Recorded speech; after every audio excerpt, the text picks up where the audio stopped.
네, 한 주간 평안하셨죠? 네, 우리 만나 뵈서 너무 반갑습니다. 오늘 등록하신 우리 가정 잠시 소개하겠습니다. 우리 곽이철, 박나라 성도님, 우리 잠시 우리 자리에서 일어나 주시면은 우리 뜨겁게 환영하고 또 앞으로 함께 신앙생활 잘 하시도록 격려의 박수로 그 선물 또 전해주시고요. 그 외에도 이렇게 등록해 주신 우리 성도님들 진심으로 감사를 드립니다. 네, 한 주간 어떻게 보고 싶으셨나요? 네, 저는 성도님들을 뵙는 게 가장 행복하고 그렇습니다. 우리 옆에 계신 분들에게 한번 인사하시겠습니다. 너무 보고 싶었습니다. 이렇게 한번 너무 만나 뵙고 싶었습니다. 인사하시겠습니다. 네, 우리 요한복음 하나님의 코스모스 이제 부활과 부활 이후가 4번 남아 있는데요. 네, 우리 하나님께서 포인세치아 앞에서 백합이 웬 말이냐 이런 마음을 주셔가지고 우리 남은 부활절 그 부활과 관련된 요한복음 20장, 21장은 내년 3월까지 혹시 기대하고 또 오신 분이 있으시다면 3월까지 좀 기다려 주시고 우리 또 연말에 또 하나님께서 주시는 말씀을 같이 나눠보도록 그렇게 하겠습니다. 어떤 분이 기도하면서 하나님은 사람을 보면서 뭐가 가장 안타까우신가요? 하고 물어봤다고 합니다. 또 하나님께서 이런 마음을 주셨다고 해요. 첫 번째는 대부분의 사람들이 어린 시절을 지루해하면서 서둘러 자라기를 바라고 나중에 다시 어린 시절로 돌아가기를 갈망하는 것이다. 이런 마음을 주셨다고 합니다. 또 두 번째로는 돈을 벌기 위해 건강을 잃고는 건강을 위해 벌어둔 돈을 다 잃어버리는 것이다. 이게 안타까우시다는 거예요. 세 번째로는 미래를 염려하다가 현재를 놓쳐버리고는 결국 미래도 현재도 누리지 못하는 것이다. 이런 또 안타까움이 있으시고, 또 네 번째로는 결코 죽지 않을 것처럼 살더니 결국 살았던 적이 없는 것처럼 죽는 것이다. 이것이 하나님이 인생을 보시면서 안타깝게 여기시던 4가지라고 합니다. 한마디로는 현재의 삶의 의미를 잃어버리고 또 그래서 현재를 누리지도 못하고 그렇게 살아가고 있는 그런 삶, 그래서 만족하지 못하고 또 하나님이 주시고자 하시는 그 은혜와 복을 누리지 못하고 살아가는 그 삶을 안타까워한다는 것이죠. 신앙생활은요, 신앙의 삶이라고 하는 것은 현재의 의미를 찾고 발견하고 그래서 현재를 누리고 만족하면서 살다가 주님의 품에 안기는 만족스러운 영원한 현재다라고 말씀드릴 수가 있습니다. 그래서 신앙은 현재를 사는 겁니다. 그래서 우리 예수님께서 요한복음 11장 25절에 이렇게 말씀하셨지 않습니까? 나를 믿는 자는 죽어도 살겠고 나를 살아서 믿는 자는 영원히 죽지 아니하리라. 이런 말씀을 하신 겁니다. 그래서 오늘 사도 바울도요, 우리는 낙심하지 아니하노니 낙심하지 않는다. 현재형입니다. 우리의 겉사람은 낡아지나 우리의 속사람은 날마다 새로워진다. 그래서 역시 현재형입니다. 그래서 이 사도 바울은 현재 어떤 어려움이 자신에게 있다 해도 낙심하지 않는다. 현재 낙심하지 않고 현재 새로움을 경험하고 현재 늘 만족하면서 현재를 살고 있다. 어떻게 이것이 가능할까요? 이 점을 오늘 생각해 보려고 합니다. 낙심이라고 하는 의미는 떨어질 낙자의 마음 심자죠. 그래서 마음이 절벽에서 떨어지는 것과 같은 그런 어떤 마음의 떨어짐을 경험하는, 그래서 상심, 낙담 이런 말과 동의어로 사용되고 있습니다. 성경에서는 마음을 잃다, 또 마음이 녹아 없어지다 이런 의미를 낙심이다 라고 이렇게 표현해주고 계십니다. 또 마음이 약해지다, 또 마음이 방황을 하다, 또 방향을 잃고 길을 찾지 못하고 마음이 헤매고 있다, 또 마음이 영원히 성장하지 못하고 시름시름 병에 걸려 있다. 이 모든 것이 지금 낙심이라는 이 말로 지금 표현이 되고 있습니다. 그 중에서도 가장 제 마음에 와닿던 그 낙심의 그 의미는요, 시편 40편 12절에 보면 수많은 재앙이 나를 둘러싸고 나의 죄악이 나를 덮침으로 우러러 볼 수도 없으며 죄가 나의 머리털보다 많으므로 내가 낙심하였음이니이다. 시인이 마치 우리의 상황과 똑같지 않습니까? 수많은 재앙이 우리를 둘러 항상 우리의 마음을 낙심케 하는, 그리고 또 우리의 마음을 들여다볼 때 우리의 죄가 머리털보다 많아서 하늘을 우러러 본다고 하는 것조차 너무나 죄송스럽고 숭고해서 마음이 낙심되는 그런 상황을 지금 기도하고 있는데요. 여기서 낙심이라고 표현되어 있는 말은 의미는 나의 마음이 나를 버렸다는 의미입니다. 그래서 이 표현이 저는 제일 많이 와닿더라고요. 내 마음이 저를 버린 겁니다. 문 밖으로 발로 차서 쫓아버린. 그래서 제가 제 마음에게 가서 위로를 얻고 또 그 마음과 마음의 사랑을 나누고 하질 못하고 마음으로부터 버림을 받아서 어디 가서 마음을 제가 이 위로를 얻어야 될지 모르는 그런 상태, 그런 상태가 바로 이 낙심의 상태다, 이렇게 표현해주고 있습니다. 사도 바울은 우리와 다른 사람일까요? 어떻게 낙심할 수밖에 없는 상황에서 낙심하지 않는다라고, 항상 낙심하지 않는다라고 말할 수 있고, 항상 날마다 새롭게 새로운 마음으로 살아갈 수 있다라고 말할 수 있을까? 사도 바울도 우리와 오늘 본문을 포함하고 있는 고린도 후서 말씀에 보면은 똑같이 우리가 생각할 때 낙심할 수밖에 없는 상황에 있었습니다.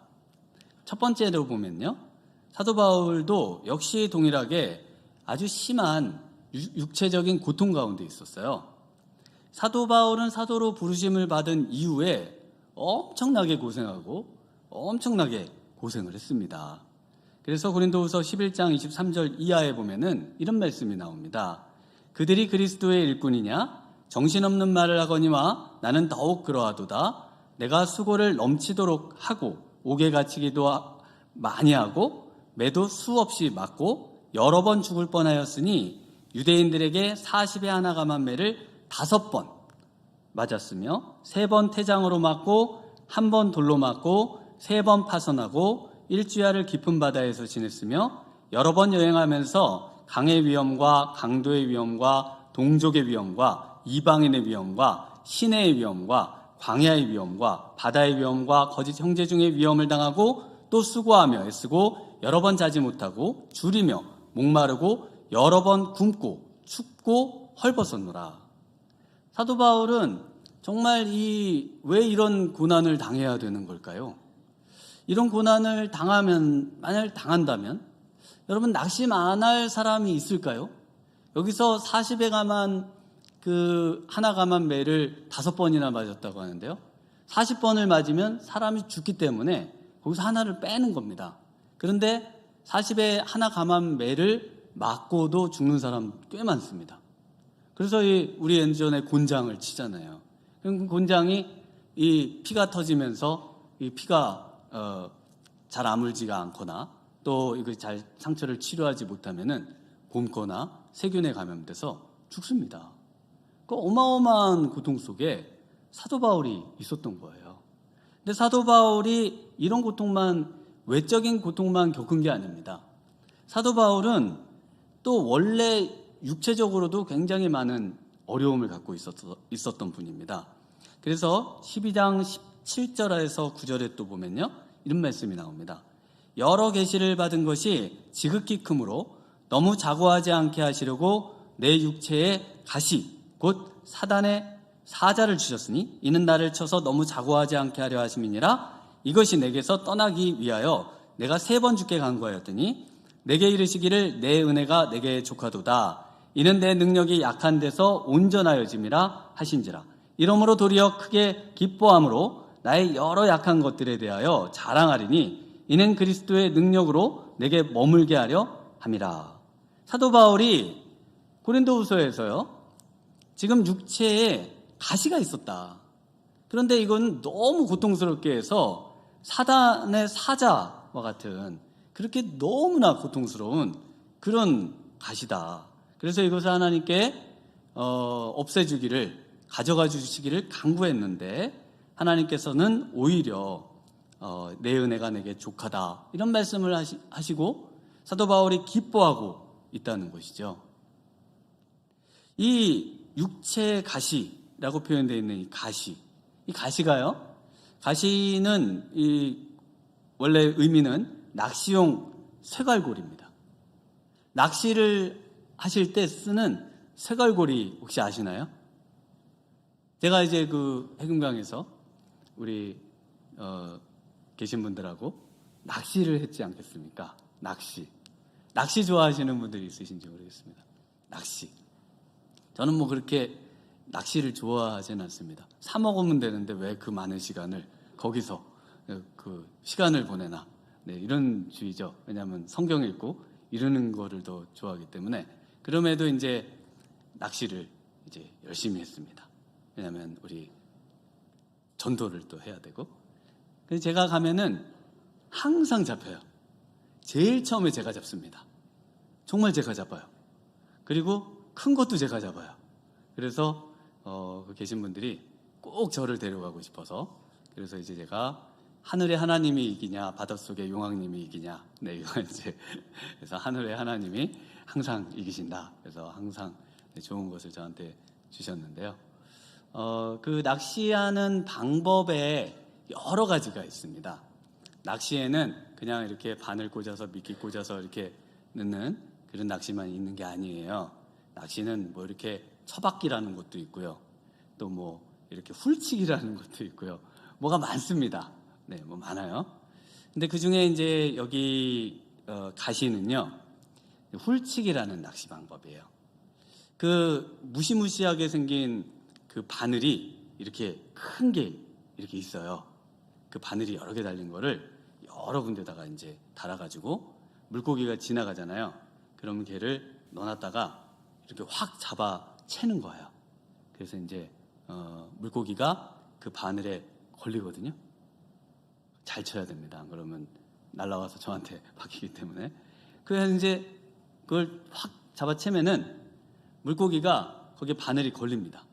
그러면 이 물고기가 너무 고통스럽잖아요. 그래서 그 고통스러운 거를 이겨보려고 몸을 막 비비 꼬고 막 난리를 치면은 오히려 다른 그 가시들이, 다른 그 바늘들이 그 몸에 걸리는 거예요. 여기저기 걸리는 거예요. 그래서 더 바늘이 깊이 박히고 다른 바늘까지 몸에 박혀가지고 굉장히 고통스러운 상태에 있는 겁니다. 그래서 이 동물보호나 이런 하시는 분들은 이런 낚시는 금지해야 된다, 이렇게 또 얘기하시는 분들도 많이 있습니다. 그런데 지금 이런 굉장한 고통을 유발하는, 한번 이 사도 바울에게 이런 고통이 찾아오면요, 이 고통을 없애려고 몸부림을 치면 칠수록 더 고통이 가중되고 심해지는 그런 고통을 얘기하고 있다는 거예요. 그래서 얼마나 고통스러운지 웬만하면 참지 않겠습니까? 그런 외적인 고통도 다 견디던 사도 바울인데, 그런데 이런 고통을 제발 좀 없애달라고 하나님께 정말 기도했다는 겁니다. 그리고 이 사도 바울은 이거 외에도요, 많은 육체적인 고통이 있었습니다. 그래서 나의 여러 약한 것들이라고 되어 있습니다. 어떤 한 가지만을 지칭하지 않고 아픈 것들이 너무 많았어요. 그래서 이제 그 서신서를 쭉 사도 바울이 쓴 서신서를 연구하시는 분들이 사도 바울이 이 눈병, 안질이 아주 심했을 것이다, 이렇게 또 이야기를 합니다. 특히 이제 갈라디아서에 보면은 육체의 약함 가운데 복음을 전했는데요.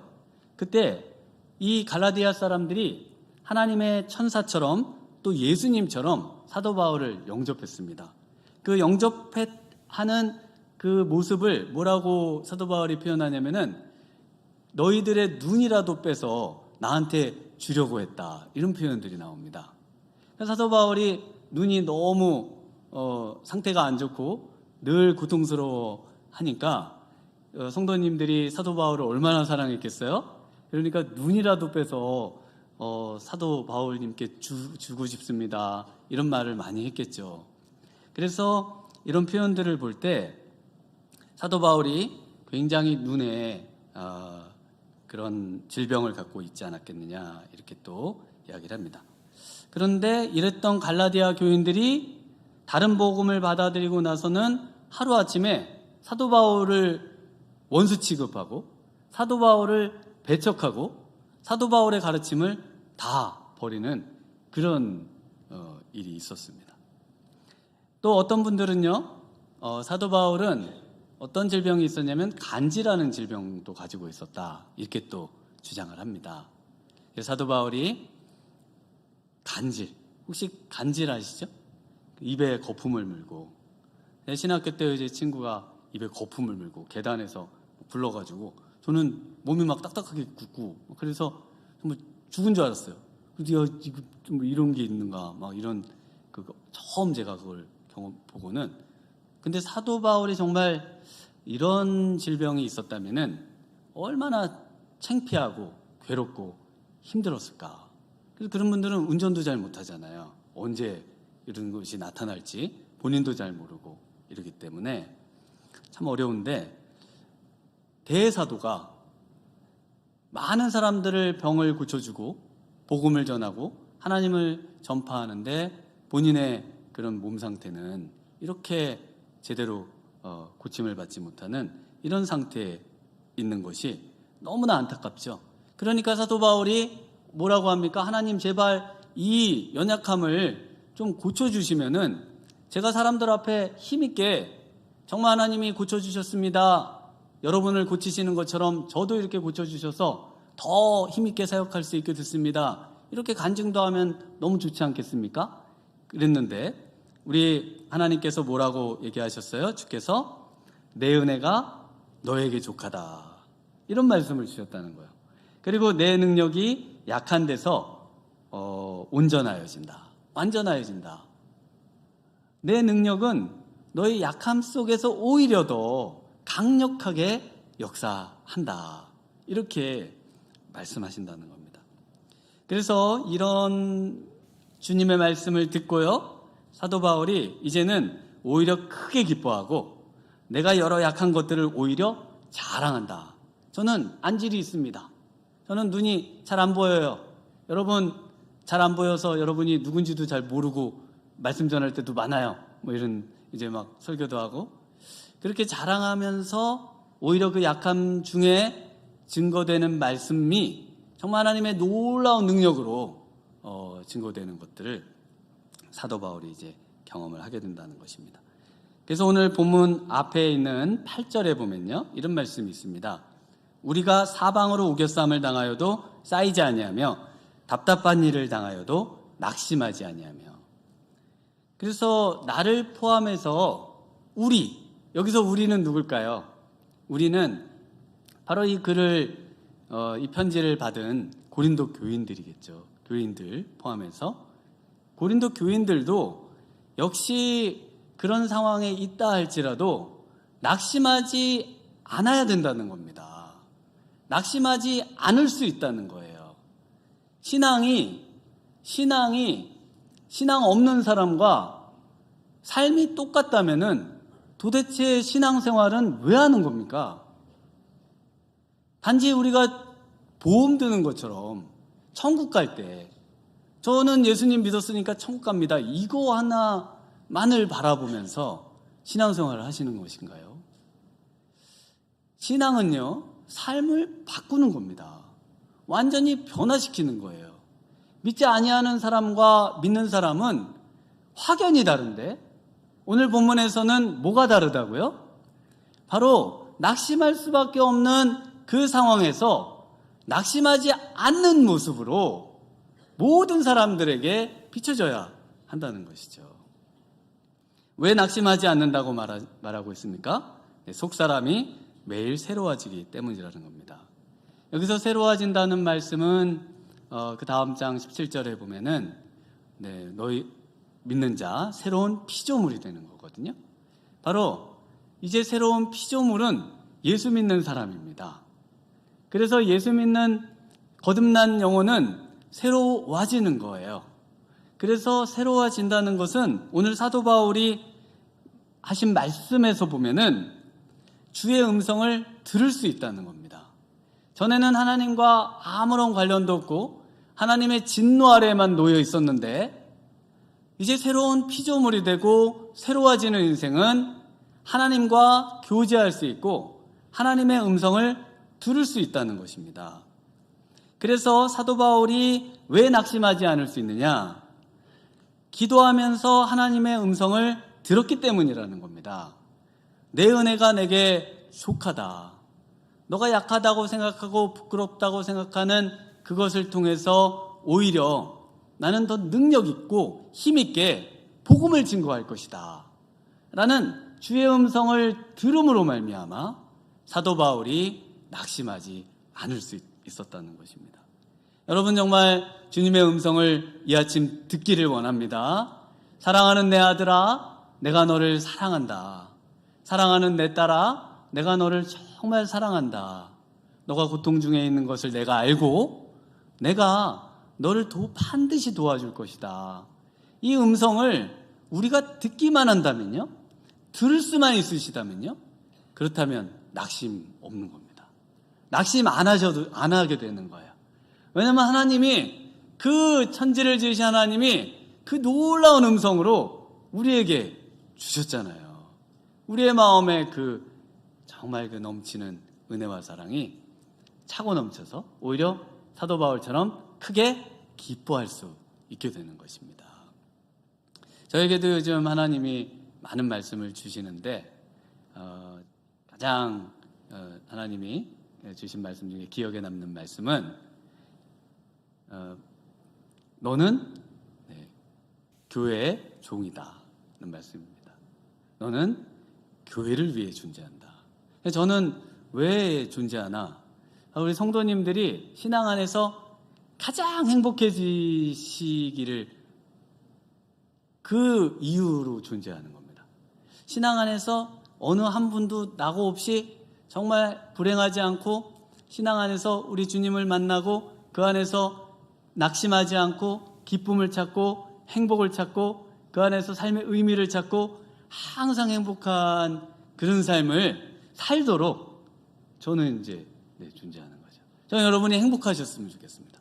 여러분이 정말 신앙 안에서 활기를 찾고 정말 신앙 안에서 움츠리지 않고 정말 힘을 얻고 정말 믿음으로 다시 싸워보겠노라고 일어나 보겠노라고 승리하겠노라고 고백하는 그런 우리 성도님들이 많아지면 좋겠습니다. 그래서 이 속사람이 새로워지는 것은요, 주의 음성을 듣는 것입니다. 그래서 신앙의 방탄조끼가 바로 기도인 겁니다. 기도. 제가 이제 영화를 가끔 이렇게 보면요, 주인공이 막 총에 맞아 죽잖아요. 막 총을 빵빵 쏘면은 주인공이 팍 죽거든요. 그럼 너무 막 저렇게 죽으면 안 되는데 항상 뭐 이렇게 다시 살아날거나 뭐 이렇게 뭐가 반전이 있긴 하겠는데 이제 죽는 건 좀 안타깝잖아요.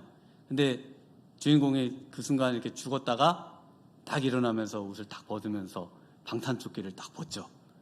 그러면서 충격에 그 순간 쓰러졌는데 다시 금세 일어나서 또 열심히 자기의 임무를 완수하는 그런 이제 주인공들을 봅니다. 근데 우리 신앙인도 마찬가지인 거예요. 그래서 신앙인들이 사단의 공격과 세상의 엄청난 공격과 고통을 받을 때 그 순간에는 그 충격에 잠시 쓰러질 수 있습니다. 그런데 딱 겉옷을 벗고 속을 보면은 신앙의 방탄조끼가 우리 안에 딱 있는 거예요. 그래서 신앙의 방탄조끼가 있어가지고 그 방탄조끼 나는 죽지 않았구나. 다시 내 임무를 감당해야지. 이러면서 그렇게 살아가는 존재. 오늘 이 아침 정말 신앙의 방탄조끼가 안전한가? 정말 우리 주님의 음성을 나는 듣고 있는가? 이것들을 점검하시는 아침 되시길 바랍니다. 우리 육체적인 고통뿐만 아니라요, 사도 바울에게는 낙심할 수 있는 그 또 다른 문제들이 있었어요. 두 번째 문제는 바로 이 고린도 교회의 문제들이었습니다. 사도 바울이 2차 선교 여행을 다니면서 아테네를 가고 그리고 그 옆에 있는 이제 고린도로 내려왔습니다. 그래서 이 고린도에서 이 브리스길라 아굴라 부부하고 함께 이제 교회를 세웠거든요. 그래서 어비 같아서 장막 만드는 일을 함께 하면서 1년 6개월 동안 하나님의 말씀을 가르치면서 세운 교회가 바로 이 고린도 교회입니다. 그래서 이 고린도 교회를 1년 6개월 동안 정말 날마다 말씀을 강론하며 애지중지 세우고 그리고는 이제 2차 선교 여행을 또 계속 마치면서 떠나가는데요. 그때 세워놓으신 목사님이 아볼로 목사님이셨습니다. 아볼로 목사님은 알렉산드리아 출신이에요. 그래서 알렉산드리아는 그 당시 지금도 세계에서 가장 큰 도서관이 있었던 곳으로 알려진 곳이지 않습니까? 가장 많은 책들이 있었던 곳으로. 그런 아주 학식이 뛰어난 아볼로 목사님이 그 교회에서 견디지를 못하고 사도 바울에게 돌아갑니다. 그리고는 그 교회로 갈 마음이 없다고 그래요. 그래서 디모데 목사님을, 영적 아들인 디모데 목사님을 보내면서 디모데 목사님이 가거든 나이는 어리지만 잘 보살펴 줄 것을, 함께 할 것을 이렇게 부탁을 하는 내용이 고린도 전후서에 나옵니다. 그래도 교회가 안정이 안 돼요. 그래서 디도 목사님을 또 보내는 아주 카리스마 넘치고 그렇게 그런 결단력이 뛰어난 또 디도 목사님을 보내는 이야기가 또 고린도후서에 계속 소개가 되고 있습니다. 그래서 고린도 교회에 어떤 문제가 있을까? 그래서 이제 고린도 전후서를 제가 쭉 읽어보니까요, 문제가 한두 가지가 아니에요. 다 말씀은 못 드리고요. 1장부터 나오는 말씀 그 내용을 쭉 조금만 소개해드려 보면은 이 고린도 교회는 분쟁으로 그냥 여러 갈래로 나뉘어져 있는 교회였습니다. 크게는 4개로 나뉘어져 있었어요. 나는 아볼로파, 나는 바울파, 나는 게바파, 나는 그리스도파. 이렇게 막 교회가 전부 이렇게 파당이 지어져서 서로 싸우고 있는 그런 교회였습니다.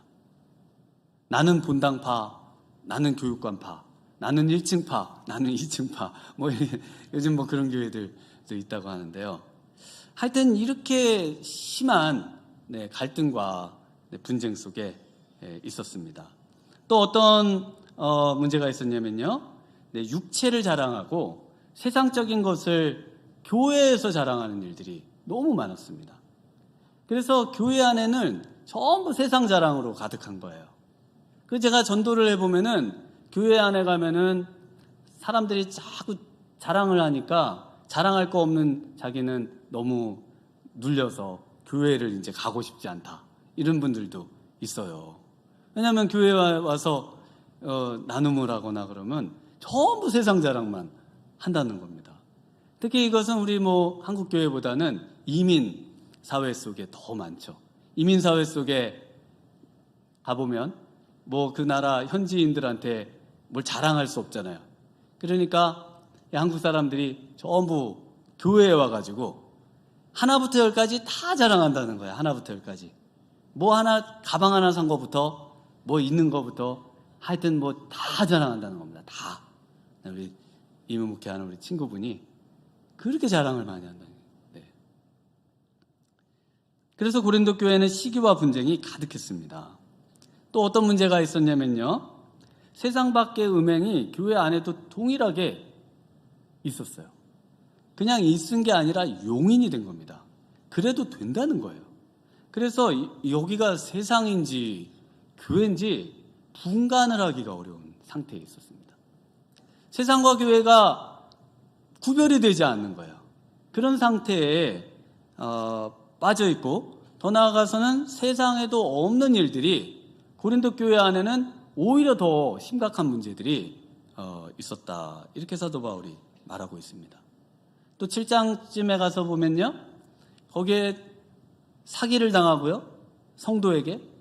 또 성도가 사기를 치고요.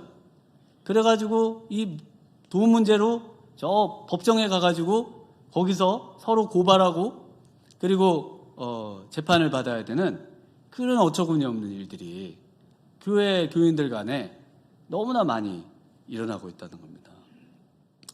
이런 문제들이 고린도 교회의 그 일부 소개를 해드린 겁니다. 그래서 사도 바울이 이런 문제들을 듣고 또 이런 문제들을 접할 때 너무 화가 나가지고 용서할 수가 없는 겁니다.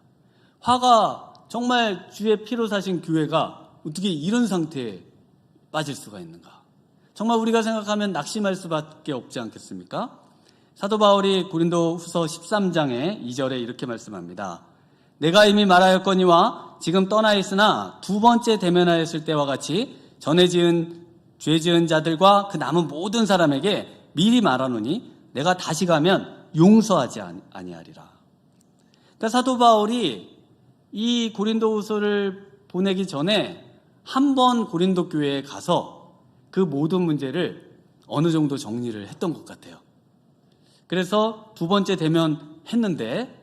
그랬는데 또 그런다는 겁니다. 또 계속 이런 문제들이 계속 전해져 오고 도대체 해결될 기미가 보이지가 않아서 내가 이제 정말 다시 가면은 그때는 일부만 용서하지 않았는데 이제는 전부 다 용서하지 않겠다, 이렇게 말을 하고 계십니다.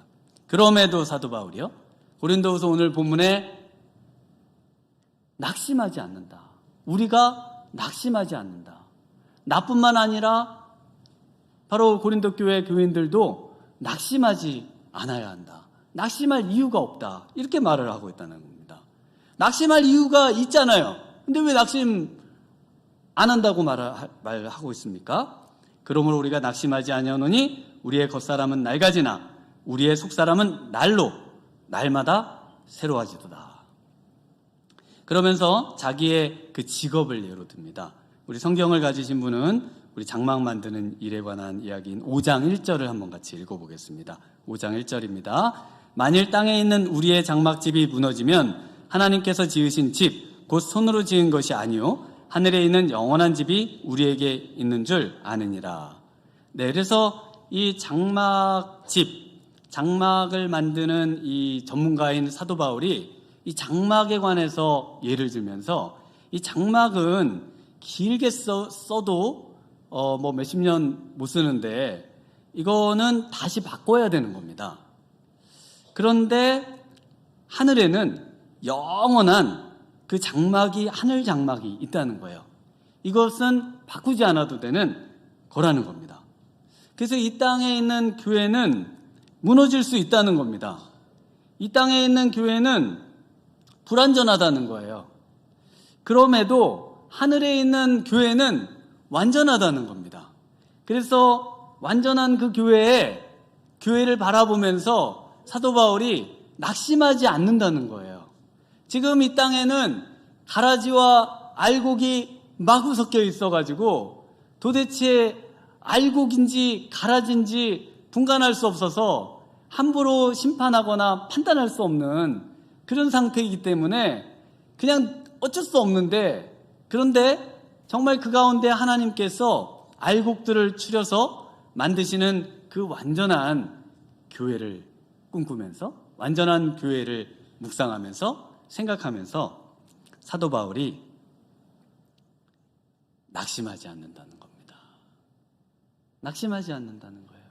우리에게는 정말 이제 완전한 하나님의 성도들이 함께 모여 하나님을 예배하고 찬양하는 그때가 오는 겁니다. 지금은 그 몸에 지어져 가고 있는 중이에요. 그래서 우리가 그 지체가 돼서 조금씩 지어져 가는데, 그런데 그것이 이제 온전히 세워지는 그런 때가 올 것을 생각하면서 바라보면서 낙심하지 않는다 말하고 있습니다. 이 고린도 교회는 이 문제가 많은 정도에서 멈추지를 않습니다. 얼마나 심각한 상황까지 처하게 되는가 하면요, 교회가 완전히 진리를 떠나요. 그래서 고린도서 11장 4절에 보면은 이런 말씀이 있습니다.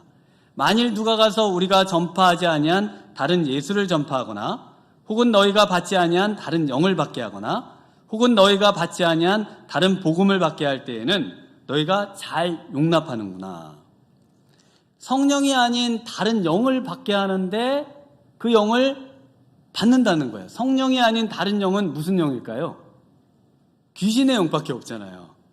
그러니까 무당이 와서 신내림을 하는데 교회가 그걸 받고 있다는 겁니다. 전보고 영을 받고 다른 영을 받는데 그거를 받는 거를 잘도 받고 있다는 거예요. 이런 상황이 지금 있다는 겁니다. 더 나아가서 다른 예수를 전파하고 다른 복음을 증거하는데 그걸 잘도 용납하고 잘도 받고 있다는 겁니다.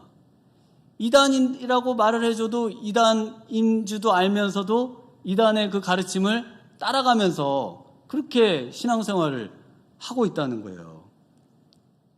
고린도 전서 15장 부활장에서는요, 더 심각한 얘기를 합니다. 12절에 그리스도께서 죽은 자 가운데서 다시 살아나셨다 전파되었거늘 너희 중에서 어떤 사람들은 어찌하여 죽은 자 가운데서 부활이 없다 하느냐. 죽은 자 가운데 부활이 없다. 기독교의 핵심이 부활인데 부활이 없다는 겁니다. 부활이. 그러니까 이 부활이 없다는 진리가 용인되고 받아들여지고 있는 그런 상태가 지금 이 고린도 교회의 상태라는 겁니다. 그래서 너무나 슬퍼하면서 안타까워하면서 사도 바울이 고린도전서 15장에서 이렇게 말씀합니다. 그리스도께서 다시 살아나신 일이 없으면 너희의 믿음도 헛되고 너희가 여전히 죄 가운데 있을 것이요 또한 그리스도 안에서 잠자는 자도 망하였으리니 만일 그리스도 안에서 우리가 바라는 것이 다만 이 세상의 삶뿐이면 모든 사람 가운데 우리가 더욱 불쌍한 자이리라.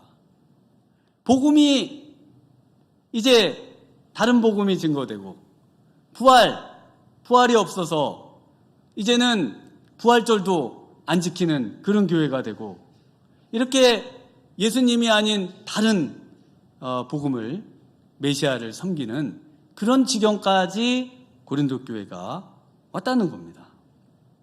그런데 사도 바울은 이렇게 심각한 상황 속에서도 낙심하지 않는다. 이렇게 말씀을 하고 있습니다. 왜 낙심하지 않는다고요? 우리의 속사람은 날로 새로워지기 때문이다. 지금 고린도 교회가 어디 있을까요? 지금 고린도 교회. 지금 사도 바울이 세웠던 고린도 교회요. 지금 지상에 없죠. 사도 바울이 세웠던 원래 있었던 고린도 교회는 없어졌습니다. 그렇다고 해서 하나님의 교회가 복음으로 세워지는 교회가 없어졌나요? 있죠. 지금 오늘날 우리에게까지 증거돼서 이 자리에 정말 주님을 신실하게 따르고 믿고 사는 사람들이 있잖아요. 사도 바울이 지금 낙심할 수밖에 없는 상황에서도 낙심하지 않을 수 있는 이유는 하나님께서 지금도 일하고 계시다는 것을 깨달은 겁니다. 하나님께서 지금도 역사하고 계시다는 것을 깨달았습니다. 하나님께서 지금도 복음을 새롭게 하고 복음을 힘있게 전파해 나가고 계시다는 것을 사도 바울이 보고 확신하고 경험했다는 것입니다. 사도 바울이 고린도 교회를 두고도 계속 복음을 증거하면서 교회들을 세워가는 일을 했거든요. 그래서 지금 사도 바울이 우리는 낙심하지 않는다 라고 말하면서 그 우리에 누구를 놓고 있느냐면 바로 신실한 성도 그분들을 이 안에 놓고 있어요. 우리는 낙심할 필요가 없지. 성도님을 보니까 하나님은 살아계시고 성도님을 보니까 예수님의 죽음과 부활을 믿고 계시고 정말 주님 앞에서 어찌하든지 주님을 위해 살고자 하는 그 열심을 보니까 정말 위로가 됩니다. 낙심할 이유가 전혀 없네요. 저는 성도님만 보면서 신앙생활합니다. 고린도 교회 생각할 때 정말 이 가라지인지 쭉정인지 뭐 도대체 모르겠는데 성도님을 볼 때는 정말 우리가 낙심하지 않을 이유가 있습니다. 정말 낙심하지 않습니다. 성도님을 보면서 하나님의 일하심을 봅니다. 성도님을 보면서 하나님이 지금도 살아계시고 역사하는 것을 봅니다. 사도 바울이 그렇게 말씀을 하고 있는 것입니다. 2023년도 한 해 정말 낙심할 일들이 우리 가운데 얼마나 많겠습니까? 그러나 하나님은 지금도 일하고 계신 줄 믿습니다. 하나님은 지금도 역사하고 계시고 우리를 도와주고 계신 줄을 믿으셔야 합니다. 그래서 오늘 이 말씀, 시편 42편 말씀으로 우리 말씀을 좀 맺어볼까 합니다. 시편 42편 5절에 시인이 이렇게 말씀합니다. 내 영혼아 내가 어찌하여 낙심하며 어찌하여 내 속에서 불안해하는가. 너는 하나님께 소망을 두라. 그가 나타나 도우심으로 말미암아 내가 여전히 찬송하리로다. 하나님께 소망을 두는 인생에게 하나님은 반드시 나타나신다고 말씀하시고요. 하나님은 반드시 나타나서 도우시겠다고 약속하신다는 것입니다. 여러분 정말 하나님께 소망을 두시기를 바랍니다. 하나님께 소망을 두면 우리 하나님께서 반드시 우리 성도님들에게 나타나서 우리 성도님들을 도와주실 줄 믿습니다. 정말 기도하고 믿음을 가지고 정말 낙심을 물리치고 우리 승리하시는 복된 성도님들 되시기를 주님의 이름으로 축원합니다. 우리 이 시간 함께 찬양하면서 함께 기도하며 나아가도록 하겠습니다. 우리